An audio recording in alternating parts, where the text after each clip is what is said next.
Well, thank you for having me. The prayers are not far from what the Electoral Act provides in Section 134 to the effect that anybody who is challenging the outcome of election must come under either of these four grounds. Number one is that the election of the person who was declared winner is invalid by reason of non-compliance with the provisions of the Electoral Act. Number two is that the person who was declared winner is also, his election is invalid by reason of corrupt practices.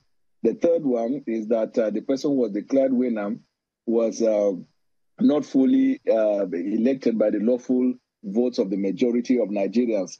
And of course, the third one is that the fourth one, the person was declared winner is not qualified. Now, we have covered all of those grounds in our applications, and we have a case that we can make to the court. For example, if you look at non-compliance with the provisions of the Electoral Act. I mean, everybody in Nigeria knows what Inec told us when they set the ball rolling. They said, this is the rule. The electronic upload has come to stay. It is part of the amendment of the Electoral Act. The result will be uploaded. And all of those grammars, when they gave that in their engagement with stakeholders, they were asked where there is a conflict between the electronically uploaded result and the manually transmitted, which one takes precedence? They said definitely it will be the electronically uploaded. That is also supported by the budget of the federal government to deal with ICT. So there is a clear intent on the part of INEC to apply the provisions of the guidelines, which draws its support from the Electoral Act that the electronic upload and transmission of the result will be sacrosanct. Did they follow that provision?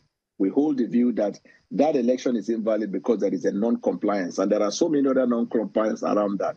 Number two, this is an election where you saw corruption and corrupt practices in terms of vote buying, covered by the media, covered by video, covered by audio, even the law enforcement. The third one is that the person who was declared winner was not declared by the lawful vote of the majority, but not by the vote of the lawful majority of the country. This is where they committed what I call 21st century criminal conduct, even though it is not in the criminal law, where they use the advent of the electronic transmission of result as a reason to perpetuate corrupt practices in terms of manipulation of result all across the country in one swoop, and take that hard copy to INEC so that INEC now use the results they were holding in their hands to declare. All you need to do is to look at their IRA. So now they have finished uploading the IRA. If you look at it, you see that the result that was announced totally inconsistent with what you see there in the IRA. So he was, by the time you do plus and minus and you take everything out, you discover that their victory cannot be sustained. Don't forget also the provision of Section 130 sub 2 of the Constitution, which also says that even when you think that the person has scored the lawful majority, there is still a test too. Has he scored the 25% in the FCT? INEC ought to have advised themselves, but they never did. And then the last one, which is very, very critical in my view, is the issue of qualification. And you can see that you probably in the course of this our campaign, we have appeared in your studio where I was having a back and forth with Festus Keyamo about the certificate of that candidate. So there are lots of controversies around the certificate. Some people have stretched it further to talk about conviction in America and whether that person can be. So all of these things are part of the many more reasons we have brought to the court. There is only one request we have, Mr. Sheon, and the request is for the courts in the land to abide by what they say from the beginning, that the courts is about time they depart from technicality and focus on substantial justice. Substantial justice is whether the thunder comes down or not.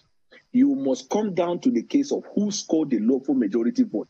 No procedural area of law should invalidate substantial determination of this matter.